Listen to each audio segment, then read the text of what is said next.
Hello to all of you. Last video में हम लोगों ने सिस्टमैटिक्स और टैक्सोनॉमी के बारे में बात कर ली थी। आज के इस वीडियो में हम लोगों को टैक्सोनॉमिक कैटेगरीज के बारे में अध्ययन करना है। तो आइए देखते हैं। वर्गीकरण एक पदीय प्रक्रिया नहीं है। It is not a single step process, है ना।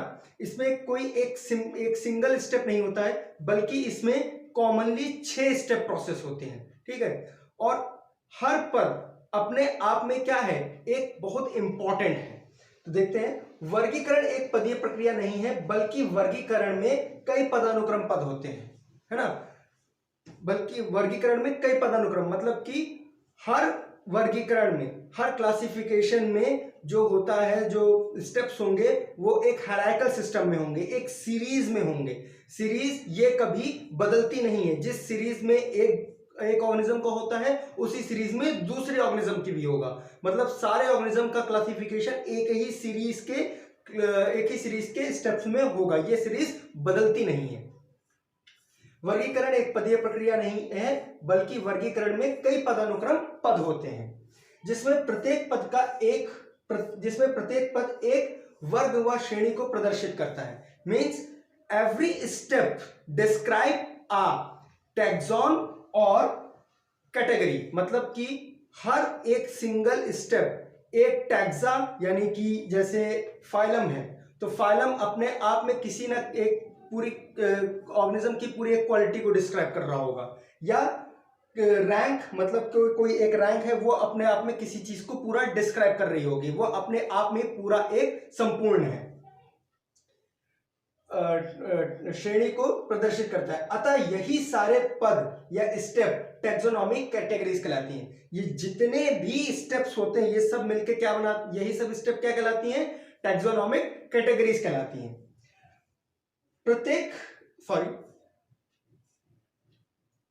तथा टैक्सोनॉमिक कैटेगरीज मिलकर, जितनी भी टैक्सोनॉमिक कैटेगरीज मिलकर क्या बनाती हैं, एक टैक्सोनॉमिकल हायरार्किकल बनाती हैं। मतलब कि ये सारे एक क्या है, अपने आप में टैक्सोनॉमिकल हायरार्किकल है। प्रत्येक पद अपने आप में वर्गीकरण की एक इकाई है। मींस जैसे किंगडम है, तो एक किंगडम में बहुत सारे जीवों की एक क्वालिटी है, तो क्या है, बिना इसके ये पूरा अधूरा है। या फिर अगर ऑर्डर ले लें, तो ऑर्डर के बिना ये जितने भी चीजें ऊपर की हैं, ये सब अधूरी हैं। या फिर जितने भी नीचे हैं, ये सब अधूरी हैं। स्पीशीज ना हो तो ये पूरा क्लासिफिकेशन अधूरा है। किंगडम ना हो तो ये अपने आप में पूरा क्लासिफिकेशन अधूरा है। अगर जब तक ये सारी चीजें अपने आप में संपूर्ण नहीं होंगी, क्लासिफिकेशन पूरा नहीं होगा। तो प्रत्येक पद अपने आप में वर्गीकरण की एक इकाई है। प्रत्येक पद एक टैक्सा को प्रदर्शित करता है। एवरी स्टेप शो आ टैक्सा, यानी कि मैंने आपको बताया था ना कि कुत्ता भी अपने आप में एक टैक्सा है, मैमल्स भी अपने आप में एक टैक्सा है, रीढ़ की हड्डी वाले ऑर्गेनिज्म भी अपने आप में एक टैक्सा है। तो रीढ़ की हड्डी में बहुत सारे ऑर्गेनिज्म आ जाएंगे, कुत्ते के अंदर बहुत सारे कुत्ते की कैटेगरीज आ जाएंगी, है ना। और मैमल्स के अंदर भी बहुत सारे मैमल्स आ जाएंगे। तो हर मैमल्स भी अपने आप में क्या है, टैक्सा है। कुत्ता भी क्या है, अपने आप में एक टैक्सा है। और क्या कहते हैं, जो रीढ़ की हड्डी वाले ऑर्गेनिज्म है, वो भी अपने आप में एक टैक्सा है। नेक्स्ट है, वर्गीकरण में प्रत्येक टैक्सा एक निश्चित क्रम में होते हैं। मतलब क्या, मैं आपको बताया ना कि जितने भी ये स्टेप हैं, ये एक निश्चित सीरीज में होंगे। ऐसा नहीं होगा कि आप इन सीरीज को एक ऑर्गेनिज्म के लिए कुछ और रखते हैं और दूसरे ऑर्गेनिज्म के लिए ये सीरीज आप बदल दें, ऐसा नहीं होता है। ये सीरीज हमेशा निश्चित होती है, एक फिक्स होती है। हर ऑर्गेनिज्म के लिए यही सीरीज चलेगी, इसके अलावा दूसरी सीरीज नहीं चलेगी। वर्गीकरण में 6 प्रमुख टैक्सा होते हैं। In classification there are 6 main taxa. कितने टैक्सा होते हैं, 6 मेन टैक्सा होते हैं। याद रखिएगा, 6 मेन टैक्सा होते हैं। ठीक, कौन कौन से होते हैं, आइए देखते हैं।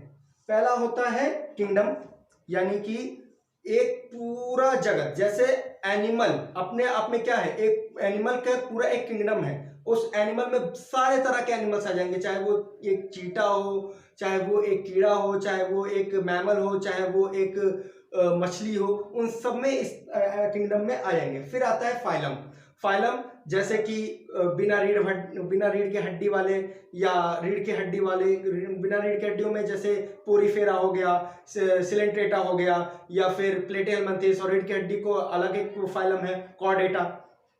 तो क्या है, kingdom, phylum, class, order, family, genus and species, ये 6 मेन टैग्सा जो आपको हमेशा सीरीज वाइज याद रखने होंगे। बिना इसके आपका क्लासिफिकेशन चैप्टर अधूरा रहेगा। अगर आपको इसकी नॉलेज नहीं है तो आपका क्लासिफिकेशन अधूरा होगा, आपको हमेशा ये याद रखना पड़ेगा। अब देखते हैं कि ये जितने भी टैग्सा हैं, इन टैग्सा के इन शब्दों को दिया किसने किसने है। तो सबसे पहले देखते हैं, यहां मैंने टेबल बना के रखी है, टैग्सा और टर्म गिवन बाय। तो species, genus and family, species, genus and family are given by John Ray. ये जीनस को भी जॉन रे ने दिया है और फैमिली को भी जॉन रे ने दिया, यानी कि तीनों शब्द किसने दे रखे हैं, जॉन रे ने दे रखे हैं। ये जरूर याद रखिएगा, कई बार हो चुका है कि एग्जामिनेशन में ये पूछ लेते हैं कि इन टैग, ये जो जितने भी टैग्सा हैं इनको दिया किसने है, यानी इन टर्म का यूज सबसे पहले किसने किया था।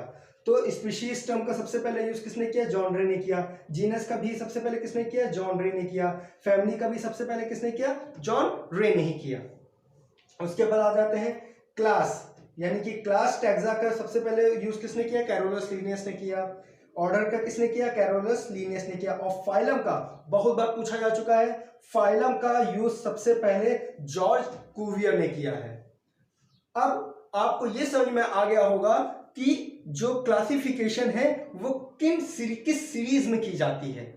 अब मुझे आपको यह बताना है कि हर टैग्सा का मतलब क्या होता है। तो मैं आपको 2 सेकंड का टाइम दे रहा हूं, आप स्क्रीनशॉट ले लीजिए, फिर हम लोग नेक्स्ट आगे की तरफ बढ़ते हैं। आइए अब देखते हैं सीक्वेंस ऑफ क्लासिफिकेशन, यानी कि वर्गीकरण का क्रम क्या होता है। मैंने जब पिछली अभी जो स्लाइड थी उसमें जो मैंने पहले क्या था, किंगडम से शुरुआत की थी और लास्ट में किस पे खत्म किया था, स्पीशीज पर। लेकिन रियलिटी में ये नहीं होता है। क्या होगा, सबसे पहले क्या आएगी, स्पीशीज आएगी, then genus, then family, then order, then class, then phylum and the last one is kingdom. आप यहां पर भी देख सकते हैं, मैंने यहां पर लिखा है, सबसे पहले हम लोग क्या लिखते हैं, स्पीशीज लिखते हैं, फिर जीनस लिखते हैं, फिर फैमिली लिखते हैं, फिर ऑर्डर, फिर क्लास, फिर फाइलम और किंगडम।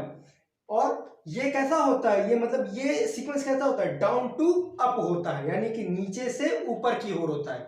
ऐसा क्यों, क्योंकि सबसे ज्यादा जीवों में सिमिलैरिटी किसमें, एक प्रकार की जीवों में सिमिलैरिटी कहां पे देखने को मिलेगी, स्पीशीज में देखने को मिलेगी। फिर कहां, फिर उससे कम जीनस में, फिर उससे कम फैमिली में, फिर उससे कम ऑर्डर में, फिर उससे कम क्लास में, और फिर उससे कम फाइलम में। और सबसे ज्यादा कम जीवों की भी सिमिलैरिटी कब देखने को मिलेगी, किंगडम में। या फिर कह सकते हैं फाइलम में भी हम लोगों को बहुत कम, रेयरली ही हम लोगों को क्या मिलता है, जीवों में सिमिलैरिटी मिलती है। जैसे कि हम लोगों में और पोरीफेरेंस में क्या फर्क है, क्या सिमिलैरिटी है कि बस हम भी यूकैरियोट्स हैं और वो भी क्या है, यूकैरियोट्स हैं। हम भी मल्टीसेलुलर हैं और वो भी मल्टीसेलुलर हैं। बस यही 2 सिमिलैरिटीज हैं जो हम में और पोरीफेरेंस में मिलती है। इस वजह से फाइलम को सबसे ऊपर, और किंगडम मतलब यहाँ पे किंगडम में उस ऑर्गेनिज्म, जैसे एनिमल का एग्जांपल लेते हैं, तो कोई भी एनिमल ले तो उसकी खास बात क्या होगी कि उसकी जो बॉडी होगी वो एनिमल सेल से मिलकर बनी होगी। और इसी तरीके से चाहे वो एक कीड़ा हो, चाहे वो हम इंसान हो, चाहे कोई एक कुत्ता हो, चाहे बिल्ली हो, सबकी बॉडी किससे, किन प्रकार की सेल से मिलकर बनी होगी, एनिमल सेल। इसी वजह से ये सीक्वेंस हमेशा कैसा रहता है, याद रखिएगा, डाउन टू अप रहता है।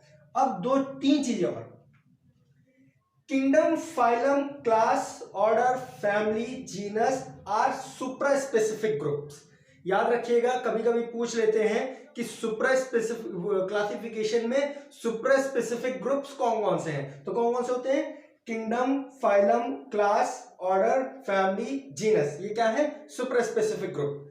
और वाइल स्पीशीज एंड सब species are infra specific groups, यानी कि स्पीशीज यानी कि जाति और उपजाति कौन कौन किसमें आती हैं, इंफ्रा स्पेसिफिक ग्रुप में आती हैं।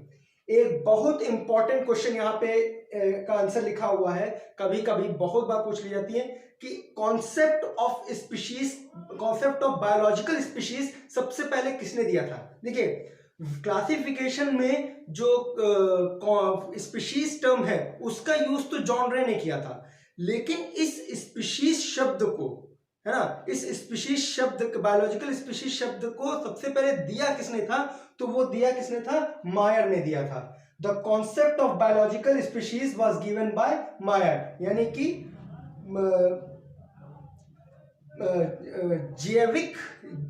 जैविक जाति की अवधारणा किसने सबसे पहले दी थी, मायर ने दी थी। हमेशा याद रखिएगा, ये भी बहुत इंपॉर्टेंट है। एक सेकंड मैं इसके लिए भी दे रहा हूं, आप इसकी स्लाइड का स्क्रीनशॉट ले लीजिए। अब हम लोग डिफरेंट टाइप की टैक्सास का मतलब देखेंगे। जैसे कि अभी मैंने डिफरेंट टाइप के टैक्सास आपको बताया था ना, स्पीशीज से लेकर किंगडम तक, अब हम लोग उन्हीं का मतलब जानेंगे। ये आज की वीडियो का लास्ट स्लाइड है। हम बाकी के जो टैक्सास होंगे उनके बारे में नेक्स्ट वीडियो में चर्चा करेंगे। आज में केवल 3 के बारे में, स्पीशीज, जीनस एंड फैमिली। तो आइए देखते हैं स्पीशीज का मतलब क्या होता है। वर्गीकरण का वह वर्ग जिसमें जीवों के मध्य सबसे अधिक समानता मिलती है। मतलब वर्गीकरण का वह वर्ग का मतलब क्या है, मतलब जब बहुत सारे ऑर्गेनिज्म हो और उनमें कुछ सिमिलर टाइप की क्या हो, समानता मिल जाए, जो सबसे ज्यादा अधिक हो, मतलब अधिकतर टाइप की समानता सब में हो, तो उनको हम लोग क्या कहेंगे, जाति। उन जीवों को हम लोग क्या कहेंगे, जाति कह देंगे। कभी कभी क्या होता है कि अलग अलग वातावरण में रहने के कारण जीवों में क्या आ जाती है, मतलब समान प्रकार की जाति के जीवों में भी क्या आ जाती है, असमानता आ जाती है, डिफरेंसेस आ जाते हैं। तो फिर हम लोग उस ऑर्गेनिज्म को हम लोग सब स्पीशीज या उपजाति में भी विभाजित कर देते हैं। ऐसा बहुत कम ही होता है। इसी कारण हम लोग लास्ट जो क्लासिफिकेशन का जो लास्ट स्टेप रखते हैं वो स्पीशीज ही रखते हैं। लेकिन इसी कारण वजह से हम लोग स्पीशीज को क्लासिफिकेशन की सबसे छोटी इकाई भी कहते हैं। ओके, यहां पे हम लोग एग्जांपल देखेंगे, जैसे मैंगीफेरा इंडिका।